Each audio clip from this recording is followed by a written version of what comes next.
Sam had always thought his wedding day would feel like a dream. In a way, it did.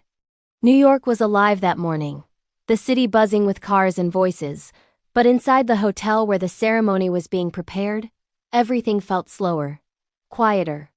The chandeliers glowed, flowers filled the room with their sweet scent, and the sound of a piano drifted softly in the background. Sam stood in front of a mirror, fixing his tie for what felt like the 100th time. His hands were shaking a little, and he muttered to himself, almost laughing. "Relax, Sam, it's just a wedding. It's just forever." He smiled nervously at his reflection, but the feeling in his chest wouldn't calm down. The door opened and Emma stepped inside.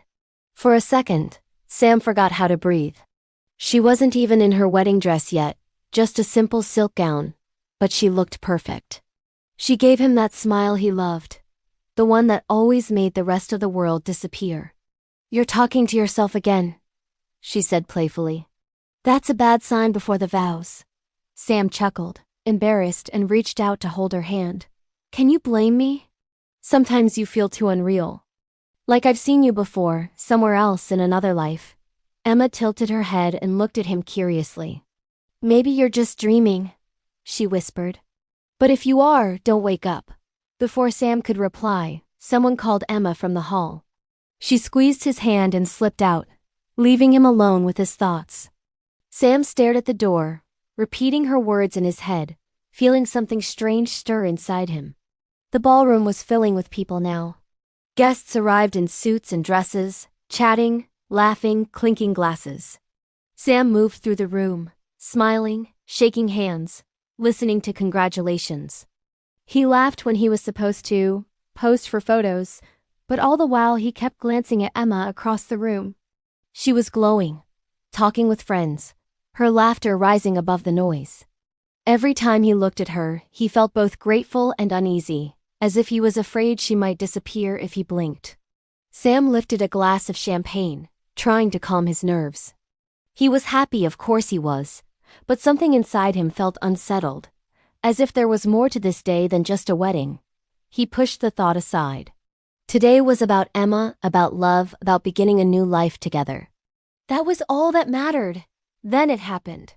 As Sam turned to greet a waiter, his head rose just a little too high. The sharp edge of the chandelier met his skull with a heavy crack. Pain exploded in his head. The glass in his hand slipped and shattered on the floor.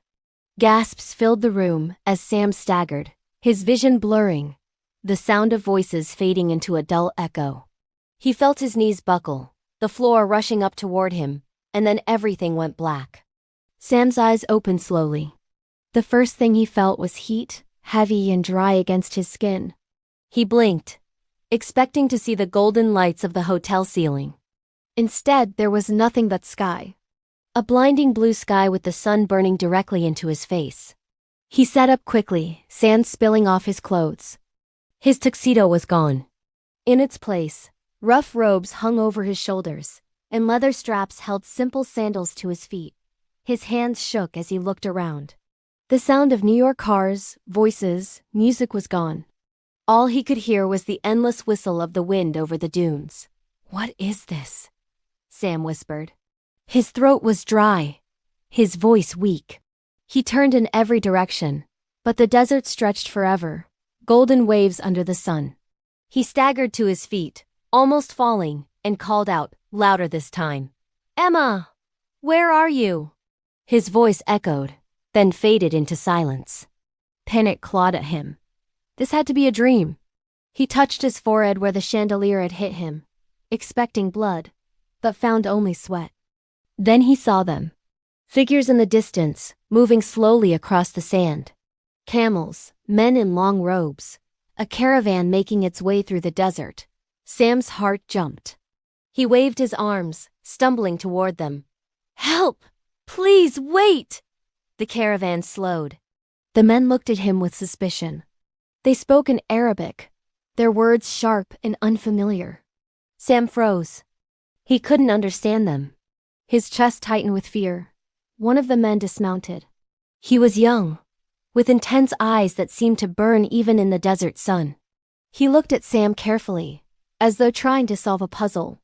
He said something, And the other men laughed quietly, shaking their heads. Sam stepped back, confused. I don't understand. Where am I? What year is this? His voice cracked with desperation. The men frowned. They whispered to each other. The young one pointed at him and said a name. At first Sam thought he had misheard. But then it came again. Clearer. Stronger. Qays. Sam felt a shock run through his body. His head spun. He looked down at his hands, then at his reflection in a small pool of water near the caravan. He froze. The face staring back at him wasn't his own. Darker eyes, sharper features, a beard forming along the jaw. It wasn't Sam anymore. It was someone else. Sam stumbled back, gasping. No, this isn't real. This can't be real. The men were still watching him, but he barely noticed them now. The name echoed in his head. Qays. He remembered the stories. An old tale. A legend of forbidden love. Qays and Layla. A love that burned so fiercely it destroyed them both. His hands trembled. Somehow, impossibly, he was inside that story. He wasn't Sam in New York anymore. He had become Qays. He turned, looking at the desert, the caravan, the strange men who now treated him as one of their own. Fear and disbelief swirled inside him, but underneath it, something else began to stir. A feeling faint but undeniable. A presence pulling at him, drawing him forward. Somewhere in this place he knew. Emma was here. Not Emma as he knew her, but someone else. Another name, another life, but still her, always her. And as the men called again, beckoning him toward the caravan, Sam now Qays took his first unsteady step into the life that wasn't his, but had already begun. The men of the caravan treated him strangely at first. They thought he had gone mad, speaking with odd words, asking strange questions. But soon they called him by one name only, Qays. Sam resisted inside, but the more time passed, the more he felt the weight of that name pressing down on him. It was as if the desert itself was rewriting him. Days passed. He walked among them, ate their food, listened to their songs by the fire. Their words became clearer, as though his mind was slowly remembering instead of learning.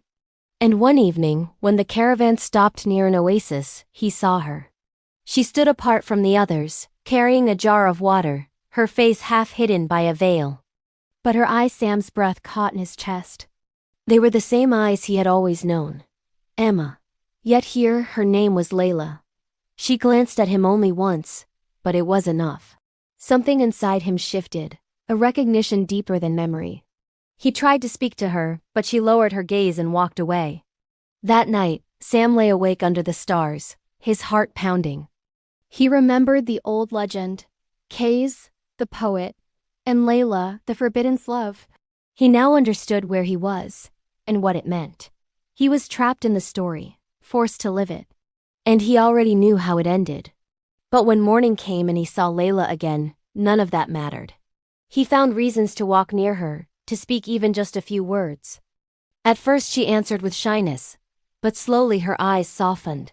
Her voice grew warmer. When they spoke, the world fell away, just like it always had when it was Emma. They met in secret, under the cover of night. Sam recited verses to her, words of longing that seemed to flow from somewhere deeper than his own soul.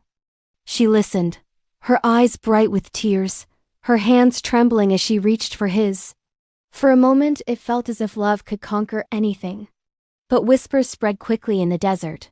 Families heard of their meetings, and anger grew. Layla's relatives forbade her to see him again. The more they tried to separate them, the more desperate Sam became. He fought against it, but the story was stronger than his will. One night, when Layla's family caught them together, chaos erupted. Swords were drawn, shouts filled the air. Sam fought with all his strength, but the world felt like it was collapsing around him. Layla was pulled away, her cries tearing through the night. He was left beaten, broken, his body trembling with both rage and sorrow. From then on, they kept him away from her. He became a shadow, wandering alone, writing his pain in the sand, whispering her name to the stars. Layla, Emma. His heart was split between two worlds. but the feeling was the same. Love, impossible yet eternal. Then came the battle. A clash between tribes broke out, and Qays was caught in it. Sam felt the weight of a sword in his hand, the chaos of men shouting, the clash of steel against steel. He fought with fury, but deep inside he knew this was not about victory. It was about fate. An enemy blade struck him. Pain shot through his body, but he kept fighting until another blow forced him to his knees. The battlefield roared around him, but all he could see was her face, Emma's shining in his mind. He fell to the ground, his breath growing shallow. His blood soaked into the sand. The sounds of battle faded, replaced by silence. As his eyes closed, a strange calm washed over him. He realized the truth. This death was not the end. It was the passage. The price he had to pay to move forward.